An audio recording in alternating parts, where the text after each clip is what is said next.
habeen wanaagsan khiyaarteena meel kastoo aad joogtaan soo dhowaada wararkii ugu waaweynaa dunidu kubadda cagta ayaan barnaamijkan kugu soo gudbin doonaa waxaa qayb ka ah Arsenal oo hogaaminaysa saxiixa xidiga lagu magacaabo Morgan Rogers wiilka reer Ingiriis imisa ay kooxda kubadda cagta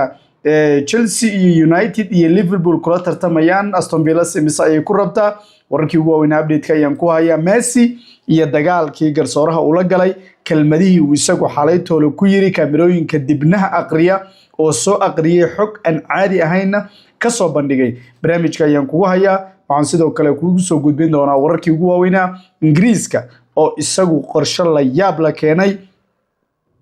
waliba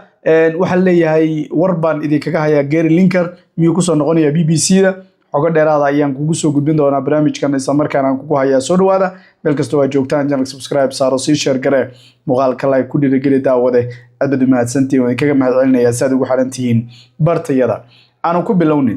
saaxiibayaal xulka qaranka wadanka Ingiriiska ayaa isagu ku guuleystay inuu gaaro semi-finalka tartanka koobka dunida waxaana wajihi doonaa xulka qaranka ee wadankaasi marka Argentina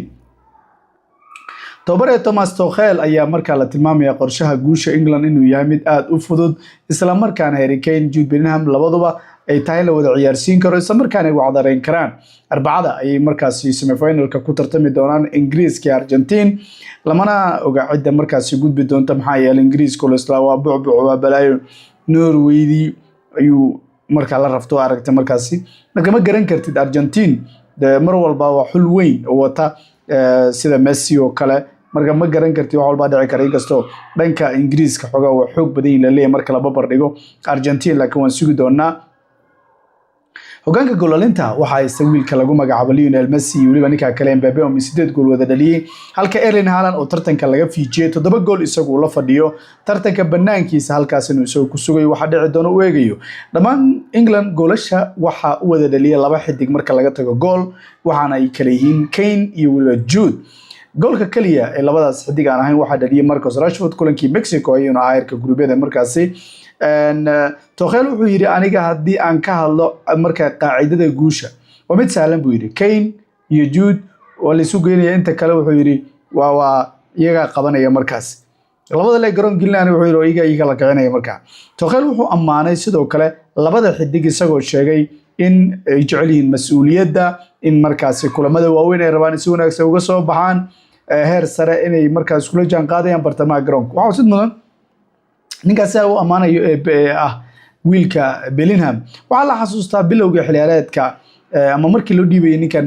aad buu markaas isagu la hadlay waliba heer xulku waa laga tuuraya ninka waa laga fiijinaya ayaa laga hadlay inkastoo England dalil waaweyn marka loo jeedinayo sababta ku aadan labada xidig say ugu tiirsan tahay Tuchel wuxuu sheegay tani inaysan dhibaato ahayn maadaama ay yihiin ciyaartoyda ugu muhiimsan kooxda Kane ayaa 14 gool koobka dunida isagu leh Gary Lineker 10 buu isagu halka Jude Bellingham 7 gool isagu leeyahay halka isagu doorbida marka waqti xaadirka uu ka mid noqonayo xidiga ugu goolasha badan marka laga hadlayo Bellingham waa 23 jir kaliya waxaana koobka adduunka labaad isagu ciyaaraya 12kiisa gool uu ka dhaliyay xulka qaranka wadanka Ingiriiska 9 kamid waa marka ay ku yimaadeen 75% ayaa laga hadlay wuxuuna dhalinayaa tartanka koobka dunida Euro ayuu markaasi goolashan ka dhaliyay isagoo marka muujinaya si gaar ah uga dhex muuqanayo kulamada waaweyn marka Tuchel wuxuu qabaa labadaba hadii isla ciyaari karaan aniga dib iguma ah buu taagan yahay markaas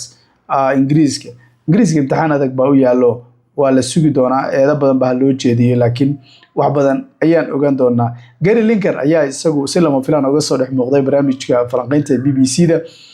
kaas oo ka tagay 14 bilood ka hor Michael Richards ayaa si lama filaan arkay isagoo soo galay ninka marka falanqaynayay guusha 2-1 ee Norway kaga adkaadeen Lineker markii uu soo xirtay fanaanada casaan England markaas uu yiri wartaasi waxay ahayd rigoora cad buu la soo booday markaas uu kale marka England ay ku faraxsanahay inaan idin arko iyo soo bixitaankiisa ayaa aad qosol geliyay studio dhanba marka la xitaa martigelinta Jason Mohammed Balek yaa yimid ayaa dhacday markaas Rooney ayaa si kaftalnay marka ku yiri Lineker fanaanada waaba cidiri kugu tahay Lineker war adiga wuxuu yiri Messi maantay fuusta tahay meesha fadhido Messi maantay buu adiga Rooney si cawada ishii la isku turtuuray marka ragaas waa وفردها وباشاليان مركز ان ليونيل اندريس ميسي كوجيتين ayaa laga hadlay maalmihii ugu dambeeyay buuq fara badan ayaa ka dhashay arinta ku saabsan Messi iyo waliba eedaha loo jeedinay Messi wuxuu ka mid yahay xidigaha aan sahalnayn aad dunida kubadda cagta looga ixtiraamo bal kii ugu fiicnaa dunida kubadda cagta soo maray ayaa lagu tilmaamaa Messi ciyaartii kulankii Switzerland garsoorihii bay isqabteen Joao Pinheiro ayaa markaa maamulayay waxaa la arkay Messi inta soo baxo ku dhaaya si ixtiraam leh u hadal war ha igu ixtiraam daroonin si ixtiraam ayaan kula hadlay si ixtiraam ila hadal lama garanayo Cameroon dibna akhriya garsoor wuxuu ku yiri ma uusan sheegin ama aysan soo bandhigin markaa laakiin kalmadii Messi baa la arkay oo dibnaha ay akhriyeen marka wada hadalka Messi garsooraha waxa qabtay mikrofoonada garoonka xitaa waxa si weyn markaa oo lagu faafiyay baraha bulshada marka waxa leeyahay kulankii ugu horeeyay muran dhex gala markaas uu isagu noqday laba jaal la siiyay maadaama hore wiilkii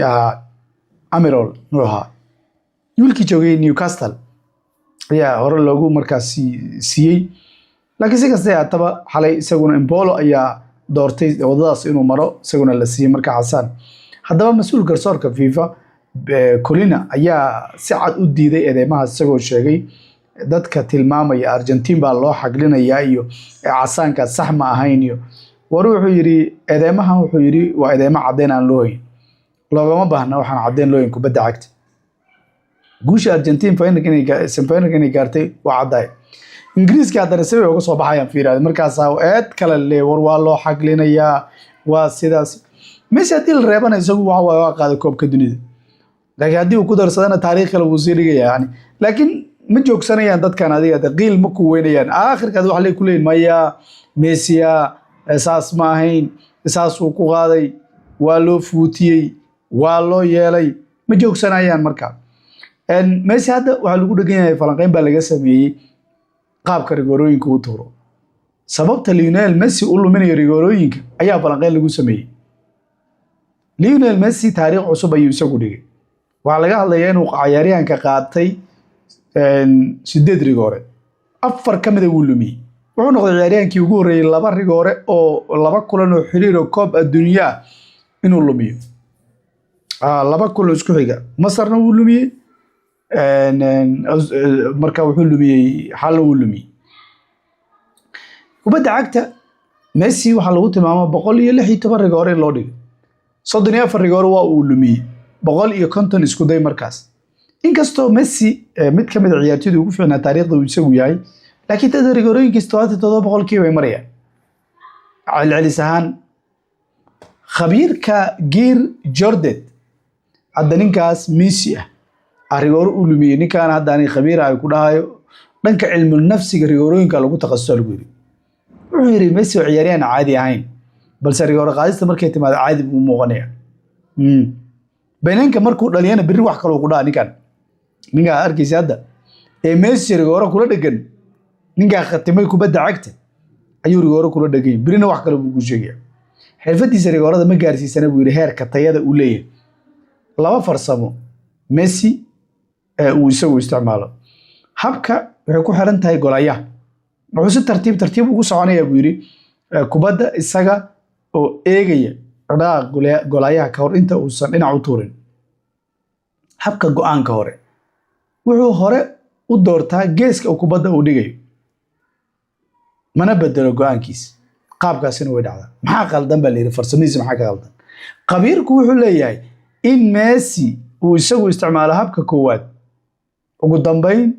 saameyn ayaa marka talaabada ugu yar jaha wareerka ay gelisaa golayaha taasina waxay u sahlaysaa golayaha inuu sugo ilaa daqiiqada ugu dambaysa Messi wuxuu indhaha ku hayaa golayaha halka kubaddu ba marka uu fiirin lahaa taasi waxay yareynaysaa baa leeyahay saxnaanta laadka Messi inuu kubadda fiiriyo geesta kale waxay muujinaysaa mal dhigi karaa inuu khatimay kubadda cagta isagoo kubadda fiirinaynin ba isagu laaday golaya marka waajib waxa lagu leeyahay ninkan sababta u lumiyay goolayaha ayaa kulankii ugu dambeeyay goolayaha ayaa u booday baa leeyahay dhinacii saxda ah taasi waxay keentay markaa inay markaa ku lumiyay sababta uu Masar u lumiyay waxay tahay leeyahay wuxuu go'aansaday leeyahay dhinac uu isagu u laaday goolayaha Mustafa Shufer ayaa si sax u qiyaasay jihada Messi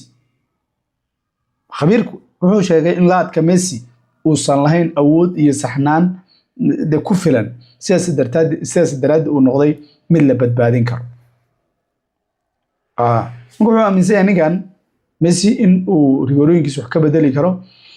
Messi kubad rigoor bedel hadda adiga ka yeelaye ilmahaaga korso hadda adiga ilmahaaga iska korso Messi hadda meel u taalay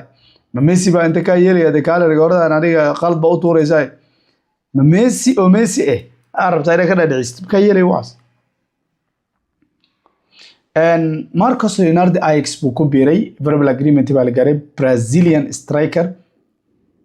Arsenal waa curatay wiilkii Trossard waa ka tagay Besiktas buu ku biiray Brighton buu kaga yimid ninka mugti waa gaduuda xataa markii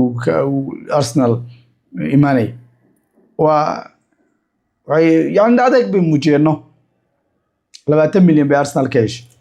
2009 dhag qalin la sii maxaan ka taagilnaa 3 sano wixiisa ku baashala Turkiga Yurub baa joogta isku dhamaad daqiiqadka wadda gaarta tagaysa warar ku daay halkaas buu isagu aadaya Jano waxay qaadatay Hamed Traore 8 milyan ay markaas option close bay markaas iyagu ku qaadanayaan wow marka waa ajiib wararkii ugu dambeeyay hal iyo labaatan kan iraano ordo suuq xiisa gaar buu leeyahay waxa jira wiil baa jira Liverpoolna aad looga garanayo Madridna maalmihii ugu dambeeyay aad looga hadlay waxa laga hadlayaa Real Madrid isku aadkeedu wax badan beertay inay ka badasho marka waxa lagu leeyahay Fabinho hadda inuu ku aado Madrid inuu aadaa suuragal aad baa looga hadlayaa yani suurtagalnimada laacibkan inuu aadi karo Liverpool uu soo ciyaaray hadda Madrid buu aadi doonaa ma aaday baa socota Bruno Guimaraes ayaa isagu ogolaaday 5 sano heshiis qalinka ugu dhow kooxda kubadda cagta Gunners Arsenal laakiin Newcastle wali ku dhagan tahay waxay rabtaa in saxiixiisa lacag wali uu isagu noqdo wararkii ugu dambeeyay waxay sheegeen in lacag macquul ah hadaysan ahayn inaysan naadigu diyaar u ahayn inay iibsato markaas shaafta macquul beerta ma la diido ma ogolo waxay tiri waxaas ma ka shaqeynaa agteed Tottenham iyo Aston Villa labada waxay xiiseynayaan wiilka ka tirsan kooxda kubadda cagta ee Barcelona Ferran Torres Ferran Barcelona isku walwaalay moogta Deco ma la isku walwaala Deco wuxuu yiri ajagtan ma qorshiin aad keenteen baa ka noqday haabur ay iska baxaa soo wacayna bali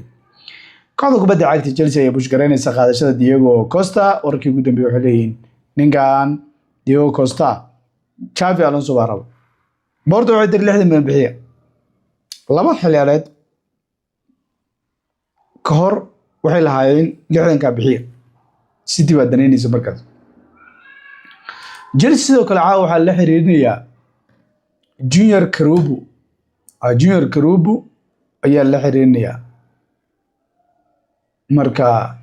Barcelona daneynaysa laakiin Junior Karubu halkaas inuu ay doono u banaanaysa Sunderland waxay doonaysaa inay soo qaadato Ronny Bernardachi waxa kale kooxda kubadda cagta Manchester United ayaa doonaysa laba saxiix oo kale iyadoo inay qaadato waa Joe Gomez iyo Mano Kone ninkaas bay rabaa Manchester United inay qaataan Mano Kone waa mid kamid ah laacibiinta cajiibka ee naadiga daneynayso waliba Mano Kone inta qaadataan wadin fariisani Chelsea xitaa waxa la xiriirinayaa Adam Wharton ninkaasna way rabaan baa leeyahay markaas Jones anaga waa naga dhamaalaya moogtaa interest hadana 5 milyan baa rafaadka ka marayna walka waraad naadiyada Talyaaniga duruuftay ku jiraan 5 iyo markay 70 Milan kusoo iibsatay Gonzalo Ramos dunidoo dhan baa waalatay Talyaaniga war lacagta ma soo xadeen intee ka keenteen ayaa Milan inta ma ka warqabo aad ma sadii shar garay saabadana wadaaga